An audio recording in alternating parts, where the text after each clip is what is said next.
ডিমের একঘেয়ে ঝোল খেয়ে যখন সবাই বোর হয়ে যায়, তারপর যদি এই ডিম দিয়ে ডিমের কোরমা তৈরি করে সবার সামনে পরিবেশন করি, তাহলে কিন্তু এই ডিমের কোরমা খাইয়েই বাড়ির ছোট থেকে বড় সবারই মন জয় করতে পারবে অনায়াসে। হ্যালো বন্ধুরা, আমি কাজুরি, রোজ রান্নাঘরে তোমাদের সবাইকে স্বাগত।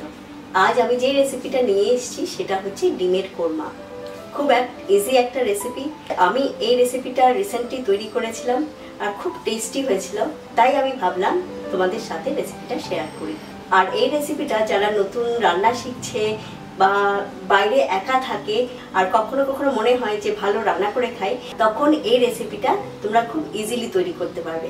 আমি যে ইনগ্রেডিয়েন্টসগুলো দিয়েছি সেইগুলো সবই বাড়িতে সবসময়ই মজুদ থাকে, তার জন্য আলাদা কোনো কিছু কেনার প্রয়োজন হয় না। তাই এত ইজি রেসিপিটা বলেই আজ আমি তোমাদের সাথে শেয়ার করব। ডিমের কোরমা তৈরির জন্য আমি এখানে নিয়েছি 6টা সেদ্ধ ডিম আর সব কটার খোসা ছাড়িয়ে নিচ্ছি।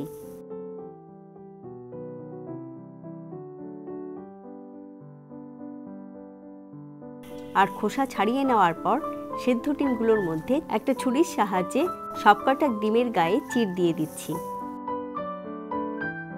অন্যদিকে আমি একটা ছোট বাটির মধ্যে নিয়ে নিচ্ছি 9 থেকে 10টা কাজু বাদাম, আর সেগুলোকে গরম জলের মধ্যে ভিজিয়ে রাখবো 10 মিনিট।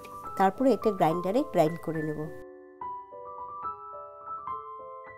এবারে একটা ফ্রাই প্যানের মধ্যে নিয়ে নিচ্ছি 1 টেবিল চামচ সর্ষের তেল, আর গ্যাসের আঁচটা মিডিয়ামে রেখে তেলটা গরম করে নিলাম।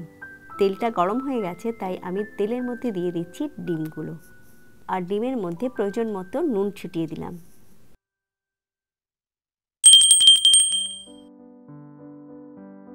আর 2 মিনিটের মতো হালকা করে ডিমগুলোকে লো আঁচে ভেজে নেব।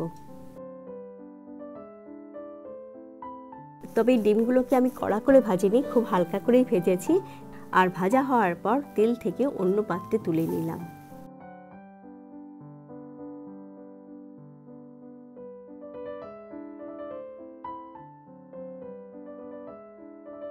এবারে এই তেলের মধ্যে দিয়ে দিচ্ছি একটা এলাচ, 3টে লবঙ্গ আর 1 ইঞ্চির মতো দারচিনি।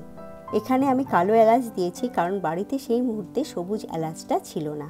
দারচিনি এলাচগুলো হালকা ভেজে নেওয়ার পর দিয়ে দিলাম একটা বড় সাইজের পেঁয়াজের পেস্ট, আর পেঁয়াজটা হালকা লাল হওয়া অবধি পেঁয়াজটাকে ভেজে নিচ্ছি।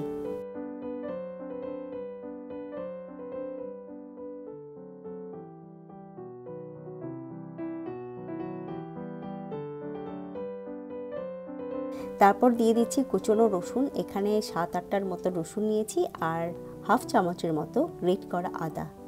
যতক্ষণ পর্যন্ত না আদা রসুনের কাঁচা গন্ধ চলে যাচ্ছে, অর্থাৎ 2-3 মিনিটের মতো আদা রসুনটাকে ভেজে নেব।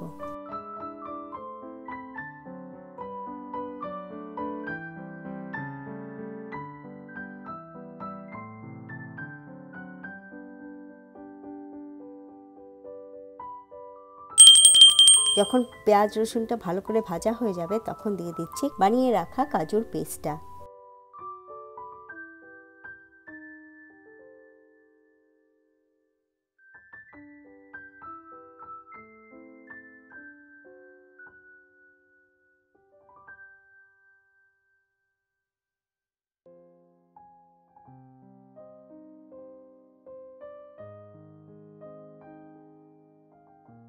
আর স্বাদের জন্য দিয়ে দিলাম নুন পরিমাণ মতো।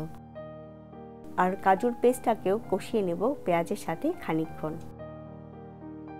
এভাবে ভাজতে ভাজতে যখন মশলাটা থেকে একটা সুন্দর গন্ধ বেরোবে, তখনই দিয়ে দিতে হবে ভাজা ডিমগুলো। এভাবে মশলার সাথে ডিমগুলোকে কষিয়ে নেব খানিকক্ষণ, যাতে মশলার ফ্লেভারটা ডিমের মধ্যে ঢুকে যেতে পারে। তবে আমার এখানে ডিমটা ভাজতে ভাজতে একটু শুকনো হয়ে গেছিল বলে আমি এখানে দিয়ে দিয়েছি 3 ভাগের 1 কাপ গরম জল। তবে এটা অপশনাল, যদি মশলাটা ঘন থাকে তাহলে জল দেওয়ার কোনো প্রয়োজন নেই। আর টেস্টটা যাতে ব্যালেন্স হয় তার জন্য দিলাম 1 চামচ চিনি। আর এভাবে আরও 2 মিনিটের জন্য ফ্রাই প্যানটাকে ঢাকা দিয়ে ডিমের কোরমাটা মিডিয়াম আঁচে রান্না করে নিচ্ছি। আর 2 মিনিট পর ঢাকাটা খুলে দেখে নিলাম গ্রেভিটা অনেকটাই ঘন হয়ে এসছে। আর এবারে দিয়ে দিচ্ছি হালকা গরম দুধ হাফ কাপ। দুধটাকে মিশিয়ে নিয়ে খানিকক্ষণ ডিমটাকে রান্না করে নেব। ডিমের কোরমাটা প্রায় রেডি হয়ে গেছে, তাই আমি গ্যাসের আঁচটা বন্ধ করে দিচ্ছি আর দিয়ে দিচ্ছি 1 টেবিল চামচ ঘি।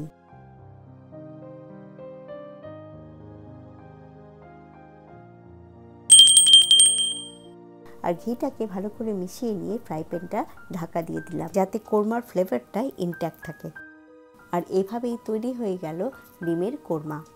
তাই একঘেয়ে ডিমের ঝোলের পরিবর্তে গরম ভাত, লুচি কিংবা নানের সাথে যদি এই ডিমের কোরমা রেসিপিটা যদি পরিবেশন করো, তাহলে বাড়ির সবাই একবার নয় বারবারই খেতে চাইবে এই ডিমের কোরমা রেসিপিটা। আর এই রেসিপিটা এতই সহজ যে বাড়ির যে কেউ তৈরি করতে পারবে বাড়ির মধ্যে থাকা সাধারণ ইনগ্রেডিয়েন্টসগুলো দিয়ে। এতক্ষণ দেখলে ডিমের কোরমা রেসিপিটা আমি কিভাবে তৈরি করেছি। আর যদি রেসিপিটা ভালো লাগে তবে অবশ্যই লাইক, শেয়ার আর সাবস্ক্রাইব করবে আর কমেন্ট করতে ভুলবে না।